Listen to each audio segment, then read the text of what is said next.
I know one, told to me by my mother a long time ago. It always chilled me to the bone. Maybe you have heard of Flemeth?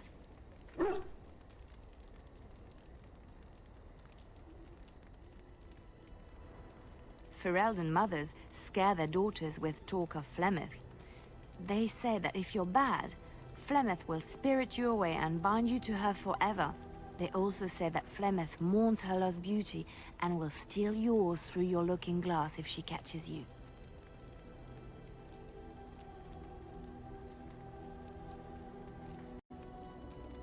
Flemeth's beauty was known throughout the land. She had hair like unto a moonless night, skin as pale as winter's first snow, and eyes as beautiful and perilous as the sea. When she came of age, she came to the attention of the Lord of Highever, Conobar, and he took her for his wife. Conobar soon learned that his young bride had the gift of magic. He kept this a secret, for he feared that she would be taken from him. Flemeth stayed with Conobar for some years, and with his blessing, she practiced her art. And then one day, a young poet named Osen came to the castle. Flemeth was captivated by Osen's voice, and he by her beauty, and they fell in love.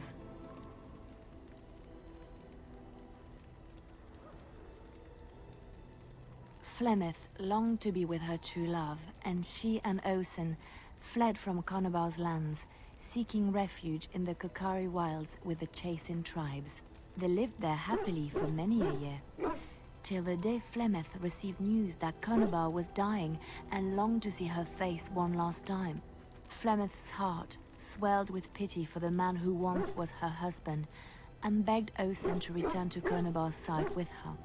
But when Flemeth and Osen entered Highever, they were captured by Conobar's men, and Osen was slain in front of Flemeth's eyes. Flemeth was imprisoned in the highest tower of the castle, there to await Conobar's judgment on her. Distraught at the loss of her love, Flemeth plotted revenge against her husband. She summoned a fey demon, intending for it to wreak vengeance on Conobar. But a spell went awry. The demon possessed Flemeth. Turning her into an abomination, the halls of the castle ran red with blood as Flemeth slaughtered Conobar and all his men. The last of Flemeth's humanity melted away, and at dawn, she stole back to the wilds to plot and scheme for 100 years. They say she took to her side many Chasing men, and with their help, begat her daughter witches, who even now prowl the dark places of the Kokari wilds.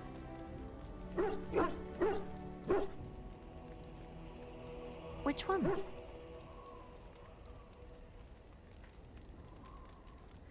I have heard a little about how the elves gained their freedom from the Tevinter Imperium. When Andraste began her exalted march against the Imperium, the elves joined her cause to fight their masters. The great elven leader, Shatan, born in captivity, rose up to lead his people. He foresaw a future where the elves were free. Shatan was killed when Andraste was betrayed, but the elves continued to fight, eventually breaking free of the Imperium. The elves claimed the Dales in the south and settled there in the land of their own.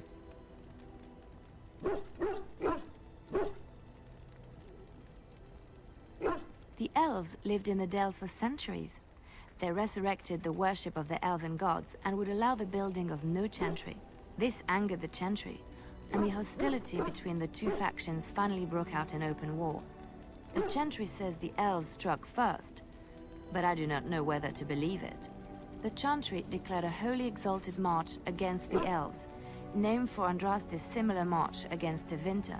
During the exalted march of the Dales, the elven cities were sacked, and the elven state completely dissolved. Some of the elves bitterly accepted their fates and surrendered to human rule, living in the human cities as second-class citizens. But others, still fiercely proud of their heritage, refused to bow to the humans, and instead became homeless wanderers. They were the elves of the Dales, the Dalish. Andraste was the Maker's chosen. The Maker had long since abandoned the world when the sound of her singing turned his ear. Beauty, grace, and wisdom enraptured him, and he offered to take her from this flawed world to become his divine bride. But Andraste had an earthly husband and would not forsake him. Instead, she beseeched the Maker to return to his people once more. So earnest was her plea that the Maker was moved, and promised that he would create a paradise on earth if all abandoned their false gods and turned once more to him. And this is why Andraste began her exalted march on the idolaters of the always floating above that all, the chant, coming from the Grand Cathedral. Andraste brought the Imperium to its knees, and her victories converted many to the worship of the Maker.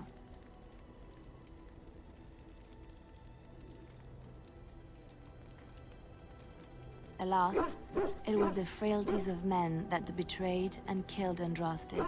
Her earthly husband, Maferath, a chieftain of the Alamari tribes himself, grew jealous as his wife's popularity and influence overshadowed his own.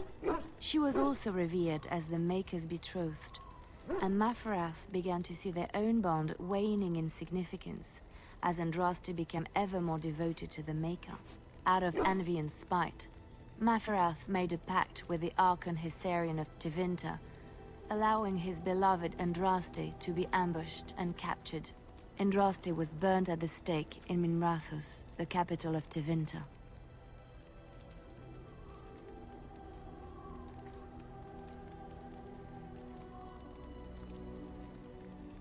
The Tevinter chantry claims that in Andraste's last moments, Hessarian's heart softened, and he heard the voice of the Maker telling him to end her suffering. He plunged his sword into her heart, and as her blood washed over his hands, he became one of the faithful. Dissenters said that the Archon only converted because he could not stem the tide of Andraste's cult, and was forced to do so to stay in power. We will never know for sure.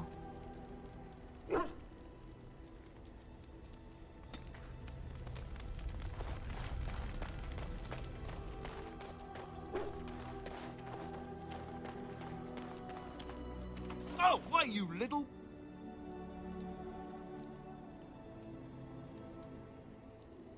Your furry friend here took offense at me getting near his food. He snapped at me, look.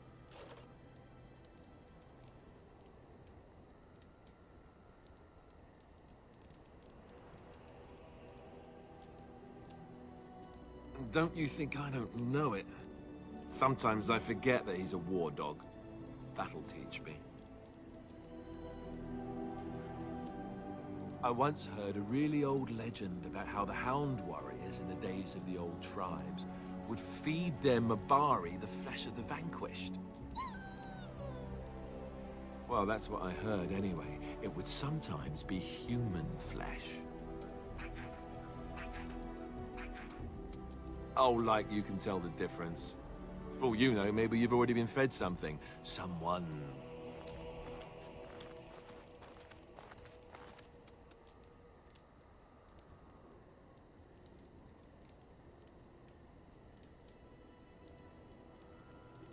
It's not cannibalism if he's eating it, you know.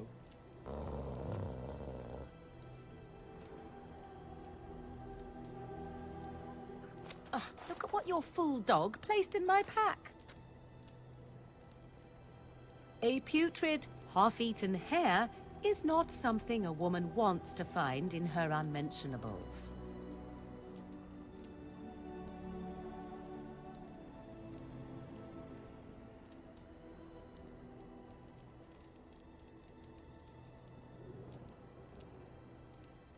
The dirty mongrel can have this back. There. And tell him not to do it again.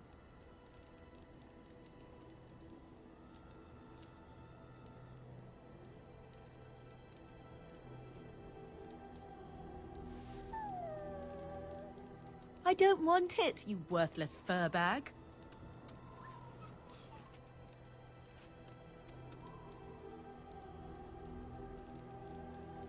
Oh, he's just trying to be manipulative, I can tell. I do it too.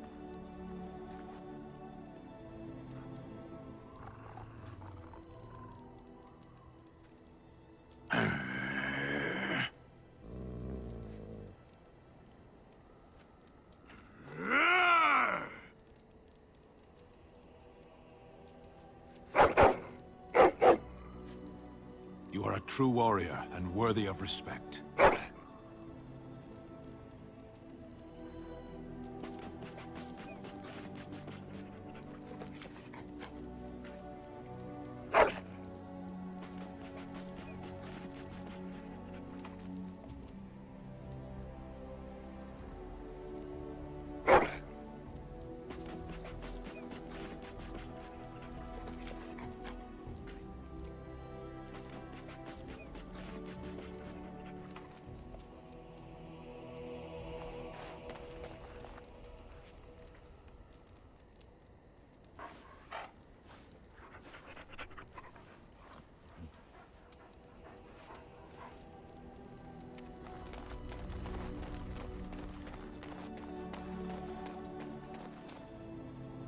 Hello.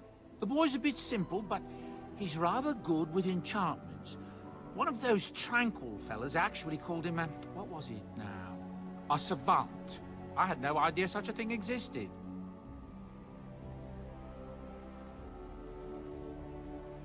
He can fold lyrium into almost any weapon or piece of armor, though naturally some of the more extravagant materials will take more lyrium than others. It's a process that some of the master smiths back in Orzammar will perform, but my boy here is just as adept at it. Isn't that right, boy? Enchantment! And there you have it. Oh, certainly, I can do that for you. Just come with me.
Yes.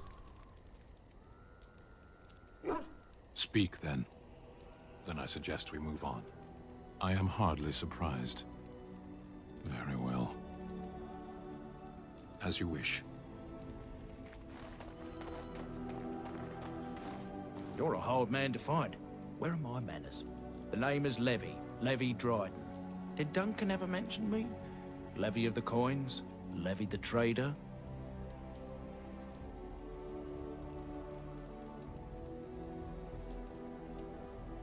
Oh, yes, for years. Considered him a friend, I did. But here I am, carrying on while you have a blight to stop. Don't want to waste your time. But you see, Duncan promised that together we'd look into something important for the Wardens. And for me. But poor Duncan's... well, no more. A tragedy it is, at that. But I know he would want his work carried on. His pledge fulfilled. It's a bit of a tale, that is. But I'm the one who brought the Grey Wardens back to Ferelden. Well, I was one of the ones. There were a lot of us. Maker's breath, I'm a bit nervous. Honoured to be here, really. After King Marek freed us from the Orlesians, the Grey Wardens begged the King's permission to come into Ferelden. Some sort of internal business. Me and a mess of other Warden sympathisers spoke on behalf of your order. Tan Loghain was very much against letting Orlesian Wardens in the kingdom. But Marek, Andraste, bless him, was a fair-minded monarch and he let them in. So that's why I was there when the Wardens and their leader, Genevieve, presented herself to the king. The first Wardens in Ferelden in over a century. Proudest day of my life, that was. Duncan was a bit of a scamp back then. We were of an age and struck up a friendship. The king himself went with the Wardens on their mysterious business. When he returned, he rescinded King Ardland's decree, and the Wardens came back to Ferelden for good.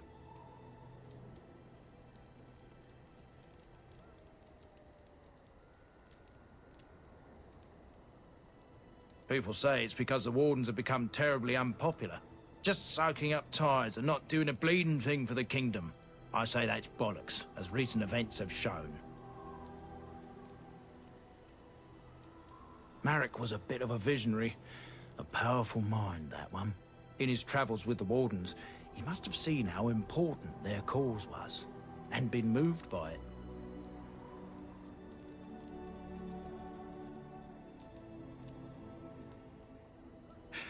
That he was.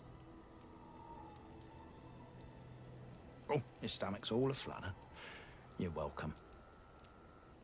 Well, as you know, my family's name is mud around noble circles. My great-great-grandmother, Sophia Dryden, was the last Warden commander of Ferelden back when the Wardens were known as freeloaders. So King Arland banished the Wardens, and he took House Dryden's land and titles.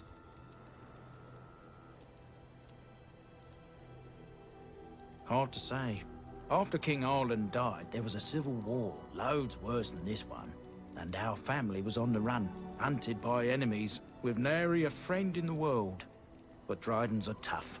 We rebuilt, became merchants, and we never lost our pride.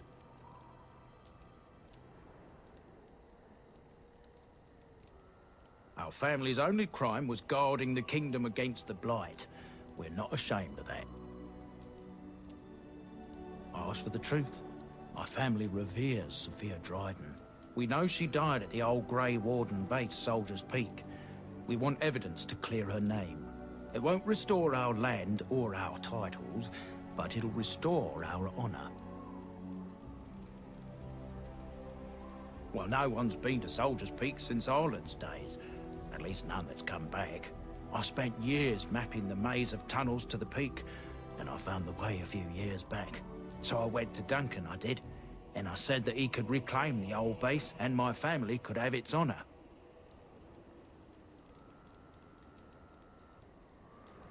Darkspawn surfaced in southern Ferelden, and Duncan got plenty busy recruiting new Wardens and meeting with good King Cailan. Duncan said he would help after the Battle of Ostagar. Said there might be useful things at the peak, but he never had the chance.